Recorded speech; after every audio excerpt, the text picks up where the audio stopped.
우리 이 출애굽기 말씀을 계속 우리가 살펴보면서 25장부터 27장까지 바로 앞에 나오는 내용은 이제 대부분의 성막 안에 있는 것들을 함께 살펴봤었어요.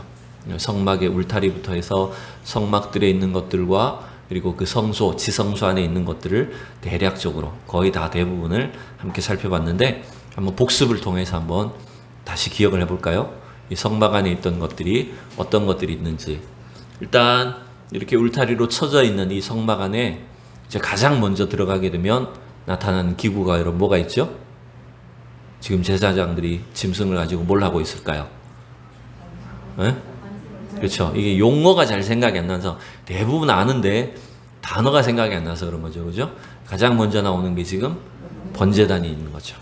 그래서 앞에 기구는 나오지 않았지만 그 번제단 바로 뒤에 이렇게 둥글게 생긴 그릇처럼 생긴 게 있어요. 그게 뭐였을까요? 네, 물두멍이라고, 우물처럼 생겼어요. 물두멍이라고 부르는 그 기구가 사실은 있고, 이건 아직 사실 나오진 않았죠. 뒤에 이제 나오게 될 텐데 이렇게 돼 있고, 이게 지금 성막 뜰에 있는 것들이죠. 그죠? 그리고 이제 성막 안으로 들어가 보면, 성소 안으로 들어가 보면 어떤 것들이, 자, 왼쪽에는 들어가면서 왼쪽에 뭘 들었다고요? 그쵸? 일단 불을 밝히는 등잔대, 그죠? 네, 등잔대가 이제 왼편에 있게 되고, 이제 그 맞은편 오른쪽에는 떡상, 하여튼 먹는 건 잘 기억해요 우리가, 그죠? 떡상이 맞은편에 오른쪽에 위치해 있어요. 그리고 또 다루진 않았지만 우리가 몇 번이나 이야기했던 것 중에 하나가, 이제 지성소를 들어가기 전에 또 다른 금으로 만든, 이거는 분향단, 향단이라고 하는 향을 하나님께 올려드리는 금제단이 여기에 또 위치해 있죠. 그리고 제일 안쪽에, 순서는 제일 먼저 했지만 지금 이제 우리가 밖에서 들어가다 보니까 제일 안쪽에 위치한 게 뭡니까? 법궤. 뚜껑은 뭐라고요? 속죄소. 이게 용어가 잘 생각이 안 나서 그래요. 어쨌든 속죄소를 포함해서 지성소 안에는 그 하나님의 임재, 또 그리스도를 통한 하나님의 구원을 나타내는 이 법궤, 속죄소가 제일 안에 위치해 있었어요. 이렇게만 보면 여러분 대략적으로 이 성막 안에 대한 기구들은 우리가 다 살펴본 거다라고 이렇게 볼 수가 있어요. 그리고 이제 그 27장의 제일 마지막 구절을 여러분 보시면, 그러니까 27장을 마무리하는 제일 마지막 두 구절입니다. 20절과 21절 한번 읽어볼게요. 어떻게 끝나는지 읽어봅시다. 시작. 너는 또 이스라엘 자손에게 명령하여 감나무로 짠 순수한 기름을 등불을 위하여 내게로 가져오게 하고 끊이지 않게 등불을 켜되 아론과 그의 아들들로 회막안 증거궤 앞 회장 앞에서 저녁부터 아침까지 항상 여호와 앞에 그 등불을 보살피게 하라. 이는 이스라엘 자손이 대대로 지킬 규례이니라. 아멘. 자, 지금 말씀 보면 아까 그 지성소 바로 들어가기 전에 있었던 그 분향단에 그 등불을 붙이도록 명령하신 구절이 20절과 21절에 기록되어 있어요. 근데 여러분, 그 등불을 켜는, 등불이 저녁부터 아침까지 매일 켜져 있도록 하는 역할을 누가 해야 된다고요? 그렇죠. 아론과 그의 아들들로 하여금 그걸 하게 하라. 그럼 결국 아론과 그 아들들은 뭐가 되는 걸까요? 제사장이 되는 겁니다. 그러면 자연스럽게 28장은 어떤 이야기일까요? 우리가 아까 봉독했지만 누구에 대한 이야기일까요? 28장은 제사장에 대한 이야기죠. 아론과 그의 아들들, 제사장들에게 입힐 옷과 관련된 이야기가, 제사장의 의복에 대한 말씀이 28장 전체의 내용이다. 이렇게 이제 보실 수가 있는 겁니다. 자, 그래서 28장 1절이 보면 이렇게 되어 있죠. 너는 이스라엘 자손 중 내 형 아론과 그의 아들들, 곧 아론과 아론의 아들들 나답과 아비후와 엘라살과 이다말을 그와 함께 내게로 나오게 하여 나를 섬기는 제사장 직분을 행하게 하되, 2절 읽어봅시다. 내 형 아론을 위하여 거룩한 옷을 지어 영화롭고 아름답게 할지니. 아멘. 하나님은 성막에서 하나님을 섬길 그 제사장으로 누구를 부르셨다고요? 아론과 아론의 아들들. 둘이 아닌데요, 4명입니다. 4명의 아들들을 부르셨어요. 자, 이 이름들은 이제 앞으로 계속해서 반복해서 쓰이게 될 텐데, 여러분 이 제사장이라고 하는 직분, 제사장이라고 하는 것은 물론 이 유대 종교에만 있는 건 아니었을 겁니다. 다른 이방 종교에도 이 제사장의 역할을 하는 것들이 많이 있긴 했었어요. 그렇지만 성경은 지금 이 하나님을 섬기는, 분명히 1절 마지막에 보면 뭐라고 되어 있습니까? 나를 섬기는 제사장 직분을 행하게 하되. 그래서 이 제사장이라고 한 단어는요, 굳이 제사장이라고만 쓰기도 하지만 처음 하나님이 출애굽기에서 제사장이라는 단어를 쓸 때 계속해서 말씀하신 게 뭐냐? 나를 섬기는 제사장, 이렇게 표현을 하시는 거예요. 결국 제사장은 하나님을 섬기는 직분을 가진 사람을 말하는 거죠. 이렇게 생각하고 보시면 될 것 같아요. 백성의 입장에서, 이스라엘 백성의 입장에서 민족을 대표해서 하나님 앞에 나아가서 여호와를 섬기는 것이 제사장의 직분이죠. 그죠? 근데 또 이런 반대편으로도 생각해 볼 수 있는 겁니다. 하나님 편의 입장에서 제사장을 통해서 하나님은 하나님이 어떤 분이신가라고 하는 것을 백성들에게 나타내 보여주시는 거예요. 그러니까 제사장은 백성과 하나님 사이에 뭘 하는 걸까요? 서로를 대표하는, 나타내 보여주는 그런 역할을 하는 거예요. 그래서 여러분 이 제사장이라고 한 단어가 이 히브리어에서는 그 코헨이라고 한 단어를 쓰는데, 이게 라틴어에서는 이 로마 제국 하에서 이 라틴어로 이 제사장을 쓸 때는요, 이 단어가 어떤 단어냐? 폰티펙스라는 단어를 쓰는데, 그 단어는 다리 놓는 사람, 이런 뜻을 담고 있어요. 무슨 뜻이라고요? 다리 놓는 사람. 그게 무슨 말입니까? 그쵸? 양쪽 사이를, 하나님과 백성 사이를 연결시켜주는 사람이죠. 백성의 입장에서는 이스라엘 백성들을 대표해서 하나님께 나아가도록 하고, 또 하나님의 입장에서는요, 이스라엘 백성들에게 하나님을 보여주고 나타내고 그분의 말씀을 전달해야 될 사람, 연결 지어줄 사람이 바로 이 제사장의 직분을 감당하는 거예요. 그래서 여러분, 하나님은 이 28장을 통해서 그 제사장의 직무에 어울리는 옷을 지어 입혀라 라고 말씀하실 때, 그 옷을 계속 뭐라고 말씀하십니까? 2절에도 보면 거룩한 옷을 지어 영화롭고 아름답게 해라, 이렇게 표현하고 있어요. 이 옷은 어떤 옷이라고요? 거룩한 옷이라고요. 결국 여러분, 이 제사장의 의복을 디자인하신 게 누구일까요? 그렇죠. 보통 우리가 이런 옷은, 우리가 입는 이 옷은 누군가 디자이너가, 그죠? 이렇게 스케치를 하고 재단을 하고 만들어서 이렇게 지어서 입혀보잖아요. 누군가의 디자인을 통해서 우리가 만들어진 옷을 입어요. 근데 여러분, 이 제사장의 의복은 하나님이 디자인을 해주신 거예요. 그 상세한 디자인과 스케치를 오늘 이 28장을 통해서 다 가르쳐 주신 거예요. 이게 얼마나 사실 절묘한지 압니까? 우리 인간은 원래 옷을 입고 살았을까요? 안 입고 살았을까요? 어떻게 알아요? 네? 창세기에 보면 에덴 동산에 살고 있는 아담과 하와는 옷을 입고 살았어요? 벗고 살았어요? 아이고 흉해라. 우리는 흉하다고 생각하지만 그 두 사람은 전혀 흉하지 않았어요. 부끄러웠을까요? 안 부끄러웠을까요? 하나도 안 부끄러웠대요. 왜? 죄 짓기 전이었기 때문에. 여러분, 수치심과 부끄러움은 뭐 때문에 생겨났냐면 죄악으로 생겨난 겁니다. 뭔가 죄로 인해서 우리의 이 영혼이, 심성이 망가지다 보니까 이 잘못된 것, 수치스럽고 부끄러운 것이 양심으로부터 깨달아지기 시작한 거예요. 그전에는 사실 옷을 안 입고 살았단 말이에요. 그런 인간을 위해서 최초의 옷을 지어주신 분이 또 누굽니까? 그렇죠. 하나님. 물론 인간은 자기의 죄를 어떻게든 가려보기 위해서 나뭇잎을 줍고 나뭇가지로 넝쿨을 이용해서 어떻게 했을까요?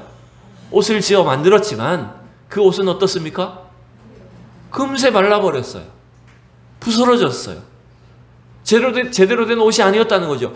그 죄악된 인류를 위해서 사실은 하나님은 제대로 된 옷을, 가죽옷으로, 가죽을 죽여서, 그 가죽으로, 가죽을 죽인 게 아니죠. 가축을 죽여서, 짐승을 죽여서, 가죽을 죽이면 안 되고 짐승을 죽여서 그 가죽으로 만들어 옷을 입혀주셨다는 거예요. 결국 여러분, 옷은 뭘 의미합니까?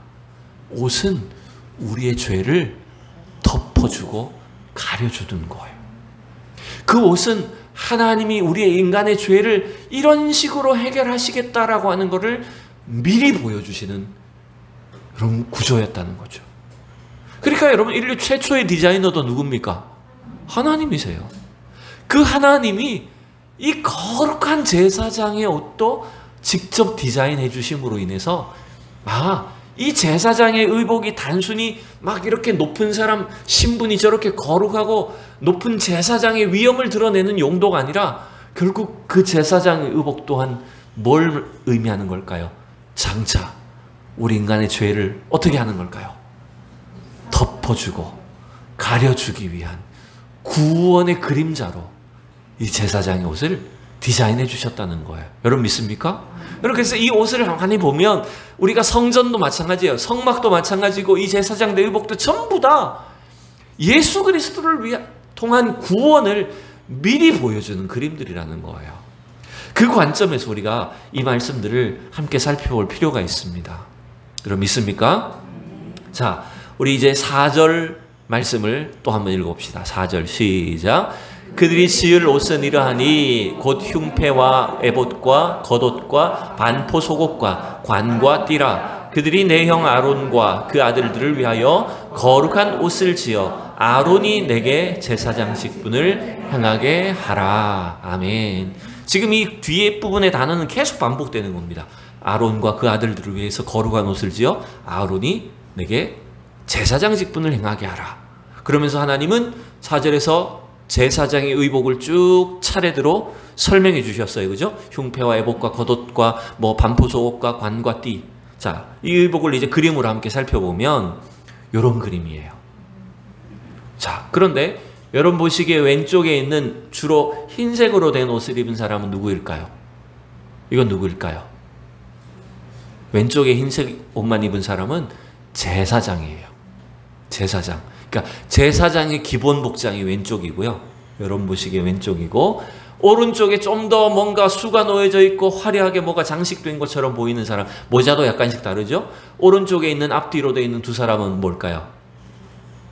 누구일까요? 대제사장이죠. 그러니까 하나님이 지금 아론과 그의 아들들을 위해서라고 했을 때 아론이 뭘까요? 대제사장이고 그 아들들은 제사장인 거예요. 그러니까 대제사장은 여러 명이 아닙니다. 한 명만 있는 거죠. 제사장들 중에 대제사장은 한 명만 있는 거고, 이제 아론과 그의 아들들, 아론의 그 자손들은 계속해서 제사장의 직무를 하게 되는 겁니다. 근데 여러분, 이 제사장의 직무는 사람들에 의해서 뽑힌 겁니까? 선출된 겁니까? 하나님이 택하신 겁니까? 그렇죠. 인간에 의해서 세워지거나 뽑힌 게 아니라는 거예요. 사람들이 생각했을 때는 공평하게 제사장이나 대제사장도 선거를 통해서 뽑든지 돌아가면서 하든지 해야 될 것 같은데, 하나님은 정확하게 아론과 그의 자손들을 통해서 이 제사장의 가문, 제사장의 직무를 감당하게 하셨던 걸 여러분 볼 수가 있습니다. 여러분 결국 이게 뭡니까? 그렇다고 해서 그러면 아론이, 대제사장 아론이나 그의 자식들만 아주 완벽한 가문이란 뜻일까요? 아니에요. 이 제사장의 의복 자체가 뜻하는 게 뭐냐면, 불완전한 존재인 이 아론도 하나님께서 입혀주신 옷을 통해서 그를 거룩하게 하고, 옷 때문에 거룩하다는 것이 아니라 그 제사장이라고 하는 그 직무를 통해서 하나님의 거룩하심을 나타낼 수 있는 존재로 택하여 세우셨다, 이런 의미인 거예요.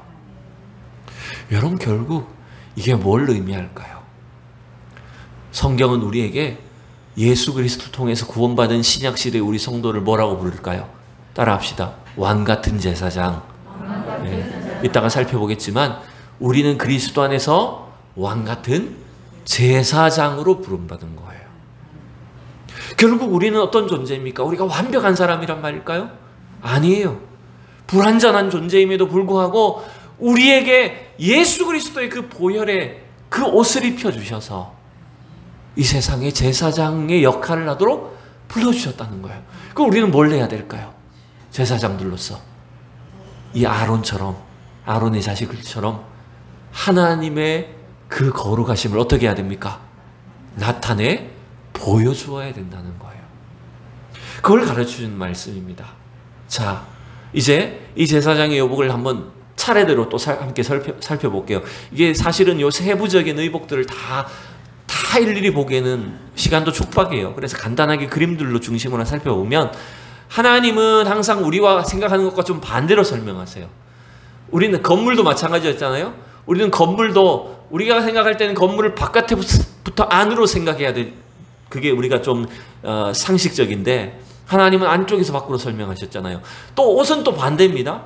우리가 생각했을 때는 옷은 어디부터 입어야 돼요? 네, 속부터 밖으로 입어 나와야 되는데, 그죠? 바지 입고 팬티 입으면 그거 슈퍼맨 되거든요. 근데 하나님은 우리의 생각과는 좀 반대로 설명하시기 때문에 일단 우리가 보는 관점에 우리가 옷을 입는다는 방식으로 보면 안에서부터 한번 설명을 해볼게요. 이거 성경과는 좀 반대입니다. 28장의 순서와는 좀 반대예요. 제일 마지막에 사실은 이게 속옷이 나오는데 우리는 이제 우리식으로 생각하기 위해서는 일단 안쪽부터 생각했을 때 제일 안에 뭐가 있냐면 속바지가 있어요. 이 고이라는 단어는 옛날 단어인데 어쨌든 속바지를 입어요. 원래 여러분 중동에는 이 속바지, 속옷 자체가 없어요. 팬티 같은 개념이 사실은 없어요. 더운 지방이기 때문에. 근데 하나님은 제사장에게는 지금 하체를 엉덩이부터 무릎까지를 입는 속바지를 만들라고 했어요. 뭐 그건 이제 나중에 또 살펴보겠지만 그렇게 돼 있고, 그 다음에 속옷이라고 된 옷이 있는데 이건 이제 말하자면 제일 안에 입는 옷이에요. 그래서 어깨부터 발목까지 팔도 다 덮는 원피스처럼 생긴 속옷이 사실은 저렇게 생겼어요. 그 다음에 그 속옷 위에 또 뭘 입을까요? 네? 띠는 넘어가고 띠는 속옷과 함께 세트라고 치면 네, 에봇 받침 겉옷이에요. 정확한 명심이 에봇 밑에 입는 옷이다. 그리고 또 이렇게 이 민소매 원피스처럼 된 파란색 옷을 안에 입도록 돼 있고, 그 다음에 이건 좀 순서는 다르지만 머리에는요 제사장의 관이라고 된 모자처럼 생겼어요. 이제 일반 제사장의 모자가 다르고 대제사장의 모자가 좀 달라요, 모양이. 근데 특별히 대제사장에게 모자에는 뭐가 또 명패가 달렸을까요? 금으로 된 명패가 달려 있어요. 성패가 달려 있어요. 여호와께 성결이라고 새겨진 이 금패가 달려 있어요. 이게 이제 대제사장의 모자고, 그 다음에 이 겉의 의복은 뭐가 있을까요? 예. 제일 길게 이제 설명이 되어 있는 것 중에 하나가 에봇이라고 된 게 있어요. 에봇. 마치 이것은 앞치마 같은 그런 개념의 의복이에요. 에봇이 있고, 그 에봇 겉에 또 마지막으로 흉패인데 판결 흉패라고 하는 것을 차요. 요 두 가지가 사실은 오늘 이 8장에서 제일 많은 분량을 이제 차지하고 있는 겁니다. 자, 요걸 이제 다시 성경의 순서대로 간단하게만 이제 살펴볼게요. 간단하게. 이게 뭐 상세하게 살펴보면 힘드니까. 자, 이 에봇은 아까 얘기했듯이 이 에봇 받침 위에다가 입는 앞치마 같은 그런 개념이에요. 조끼 같기도 하고 앞치마 같기도 한 그런 의복이에요. 근데 여러분, 이 색깔이 굉장히 화려하죠? 어떤 색깔 들어갔을까요? 아까 읽었던 말씀에 다 나왔었어요. 뭐 금색, 청색, 자색, 홍색, 또 가는 배실로 만든 흰색, 이런 색깔들로 짠 옷감으로 만들었기 때문에 이건 굉장히 화려해요. 여러분, 이런 색깔들이 어디서 주로 사용됐었죠? 우리가 성막에서. 성막 안에 어디에서 이게 사용됐어요? 그쵸? 그 성소와 지성소를 덮는 제일 안쪽 휘장이었죠. 거기에 사용됐던 이 색깔들이에요, 다. 결국 여러분이 제사장의 의복, 에봇은 뭘 나타내는 걸까요? 하나님의 영광과 임재를 나타내는 거예요. 이 대제사장 가운데 하나님께서 이렇게 임하신다라고 하는 것을 나타내고, 특별히 에봇은 여러분, 이 에봇 어깨는 이게 끈으로 어깨가 이루어져 있는데, 여기 그림에는 잘 설명이 안 되어 있지만 이게 좀 더 선명한 그림으로 보일지 모르겠어요. 어깨에 보면 여기 무슨 또 패가 하나씩 달려 있어요. 양쪽 어깨. 그래서 여기 뭘 달라고 했을까요? 호마노라고 하는 보석을 큰 걸 2개를 달아서 여기에 12개 이름을 적는, 무슨 이름일까요? 그쵸, 이스라엘의 12아들들의 이름을 양쪽에 6개씩 새기고 붙인 거예요. 여러분, 이게 뭘 의미할까요? 어깨에다 이걸 여러분 뭔가 막 화려한 어떤 장식인 것처럼 보이지만, 여러분 결국 12지파는 하나님 앞에 사실은 불완전한 존재이고 주님 앞에 부족한 백성들이에요. 즉 그 부족한 백성들을 대제사장의 양쪽 어깨에 짊어졌다라고 하는 걸 뭘 말하냐면, 그 불완전한 백성들의 죄를 어떻게 하겠다는 걸까요? 대제사장이 짊어지고 나가겠다는 거예요. 그래서 여러분, 이 땅에 오신 그리스도는 어깨에 정사를 메고, 구약성경 이사야에 그런 말씀이 있죠? 메시아로 오신 분은 그 어깨에 정사를 메었다. 그건 뭔 말이냐면, 인간의 이 모든 죄악된 그 일들을 그 메시아는 그 어깨에 메고 십자가에 달려 돌아가심으로 우리의 죄를 해결하시는 분이시다라고 오늘 나타내는 거였어요. 그게 에봇이었어요. 그리고 에봇 겉에 있는 이제 또 중요한, 이건 조끼도 아닌데 이 가슴을 가리는 판결흉패라고 하는 걸 붙입니다. 이거는 굉장히 막 복잡하고 화려해 보여요. 자, 아까 다음 그림으로 보면 이렇게 돼 있죠. 근데 여러분 자세히 보면 이 정사각형으로 된 네모난 이 바둑판처럼 생긴 거에 뭐가 알록달록하게 박혀 있죠? 이게 뭘까요? 12개의 보석을 박아 넣은 거예요. 또 그 12개의 보석도 전부 다 12지파의 이름이 도장처럼 새겨져 있는 거예요.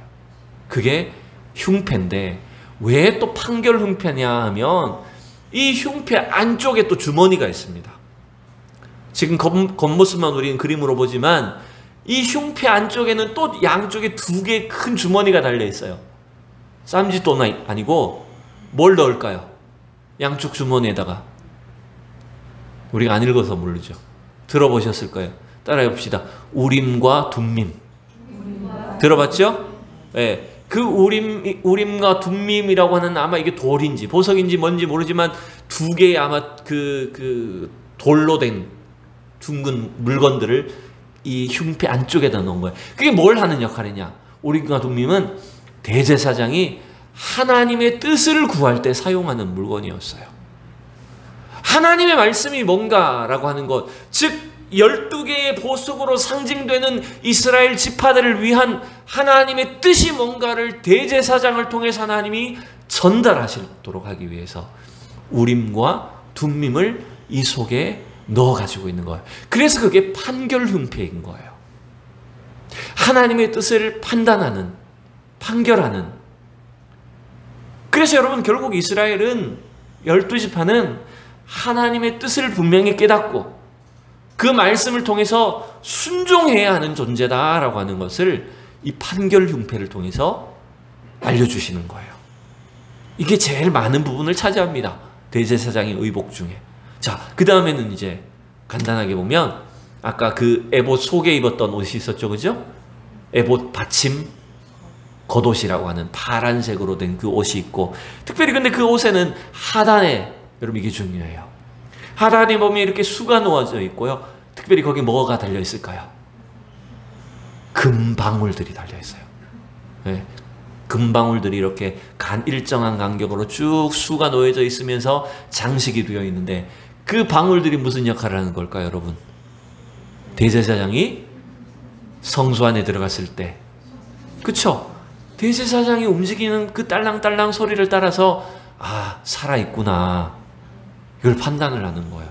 만약 그 소리가 안 나면 죽은 거예요, 여러분. 무섭게도 하나님의 임재 앞에 갔다가 대제사장이 심판을 당해서 죽어버린 거예요. 그러면 어떻게 해야 될까요?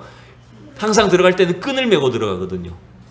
끈을 메고 들어가기 때문에 밖에서는 못 들어가고 끈으로 당겨서 그 시체를 끌어내야 되는 거예요. 아니, 굉장히 무서운 거죠. 자, 그 고리가 지금 저 에봇 받침 그 옷에 달려 있고, 자, 그 다음 하나 마지막으로 쭉쭉 살펴보면 흰색 배실로 만든 것은 뭐냐면 모자와 아까 우리가 살펴봤던 속옷들, 그죠? 길게 생긴 속옷과 그 다음에 거친 배로 만드는 이제 반바지. 그게 마지막 이제 모습들이에요. 자, 근데 여러분 이 대제사장의 관에 뭐가 새겨져 있다고요?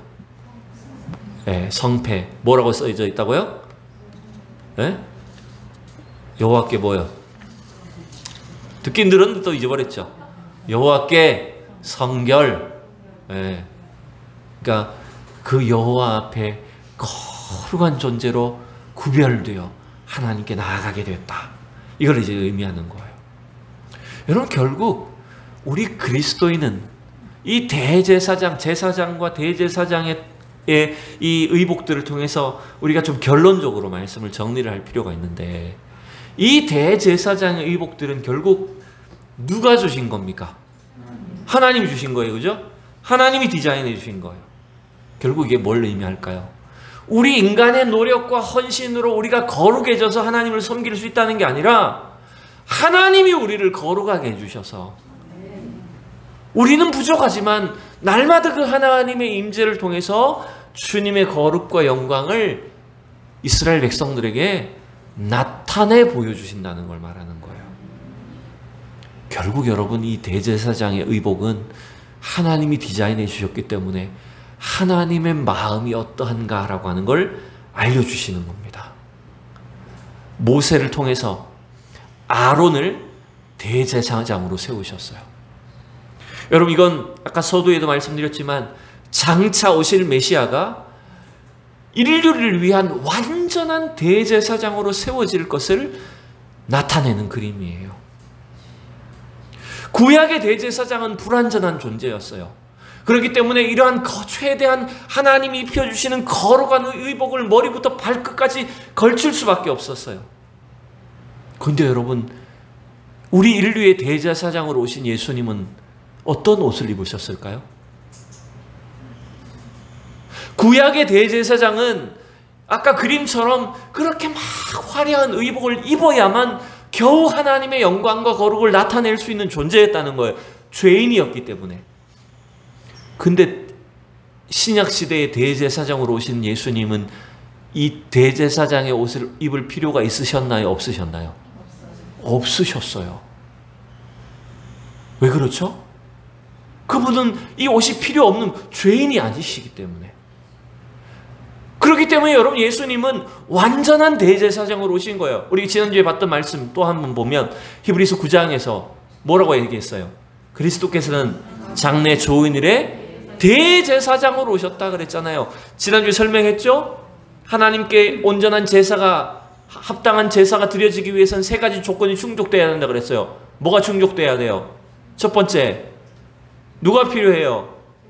대제사장이 필요하죠. 대제사장이 하나님 앞에 나아간 분이 있어야 된단 말이에요. 중보자가 있어야 된단 말이에요. 그분은 완전한 대제사장으로 우리에게 오셨어요. 두 번째, 여러분 뭐가 필요해요?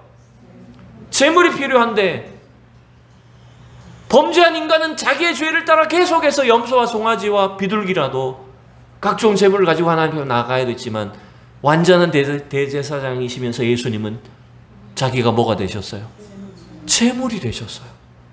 자기의 피로 그 완전한 제사를 이루셨어요. 그리고 예수님은 우리를 위해서 뭐가 되셨어요? 성전이 되셨어요. 그죠? 그분은 완전한 성전으로 이 땅에 오셨던 거예요. 여러분 결국 인류를 위해서 이 땅에 오신 대제사장인 예수님은 이 구약시대의 대제사장의 의복을 입을 필요가 없으신 분이셨어요. 왜? 그분은 완전한 거룩한 분이셨기 때문에, 하나님 자신이셨기 때문에. 근데 더 놀라운 게 뭡니까? 이 대제사장을 통해, 대제사장이신 예수 그리스도를 통해서 구원의 은혜를 받은 우리 성도들에게는 또 어떤 신분을 주셨다고요? 그렇죠? 우리를 제사장이라고 하는 직분을 주셨다는 거예요. 그 보혈의 공로 때문에 우리가 제사장이라고 하는 그 신분과 의복을 입게 됐다고 말하는 거예요.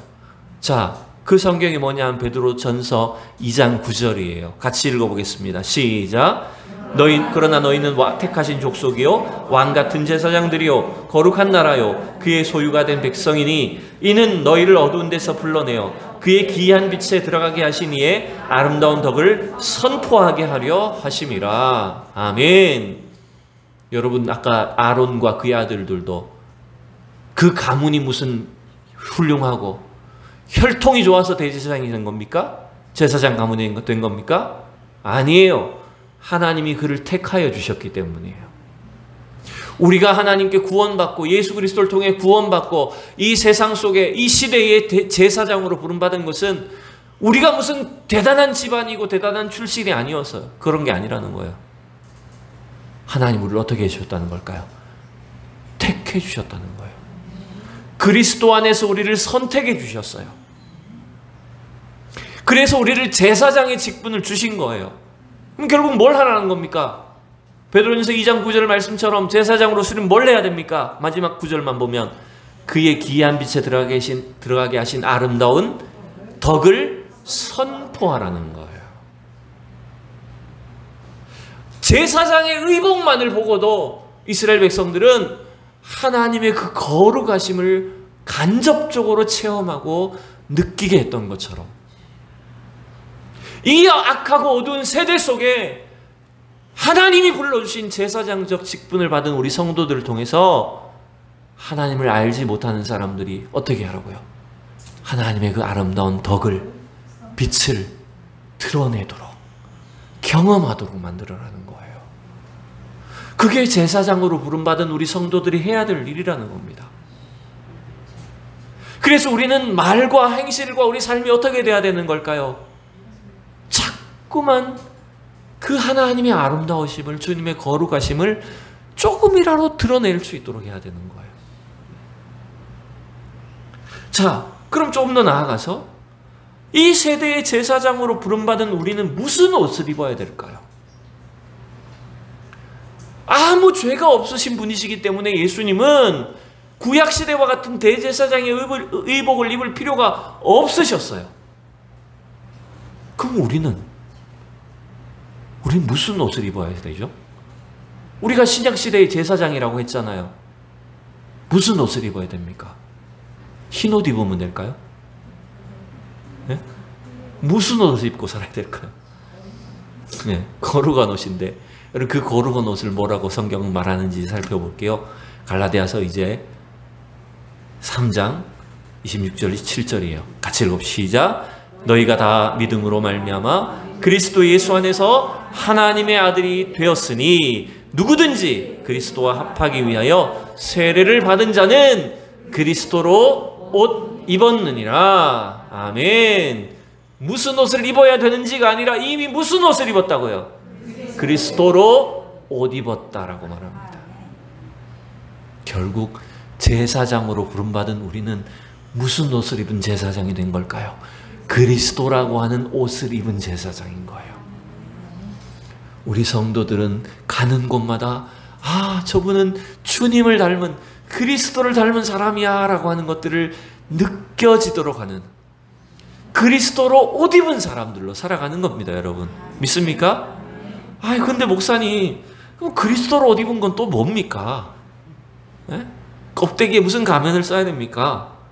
자, 이 그리스도로 옷 입었다는 걸 뭔지를 조금 더 살펴볼게요. 골로새서 3장에 보면 이런 또 구절이 나옵니다. 13절 14절인데요. 로마서 13장에 보면 이런 구절이 나와요. 같이 읽읍시다. 낮에와 같이 단정히 행하고 방탕하거나 술 취하지 말며 음란하거나 호색하지 말며 다투거나 시기하지 말고 오직 주 예수 그리스도로 옷 입고 정욕을 위하여 육신의 일을 도모하지 말라.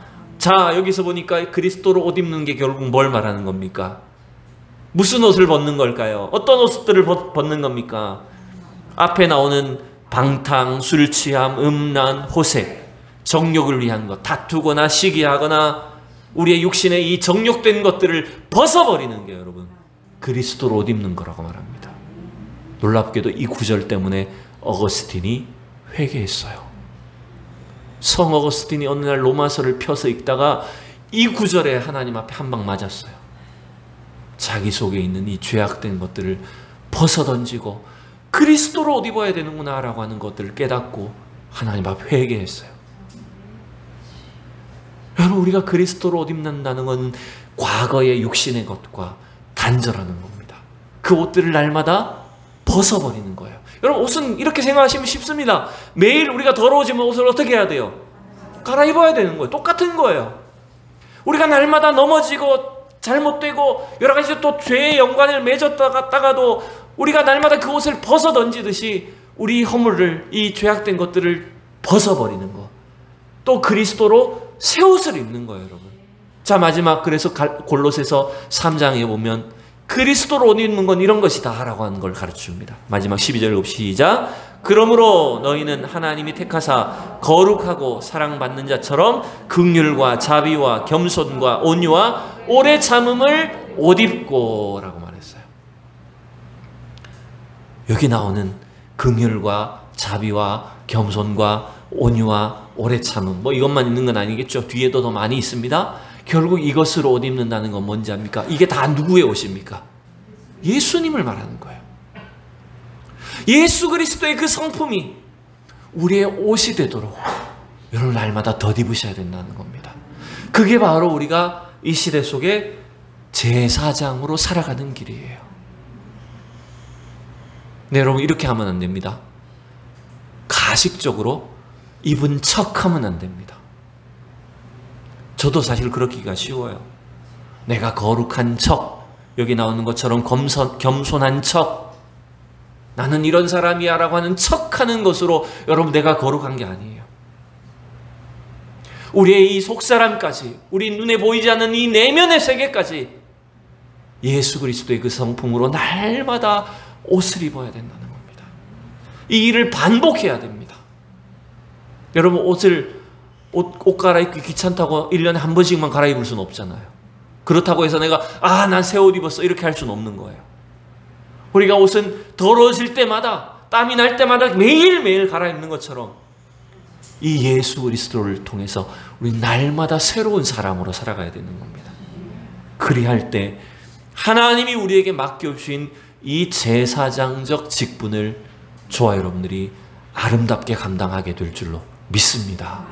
여러분, 오늘도 우리를 이 시대 속에 제사장으로 불러주신 줄로 믿습니다.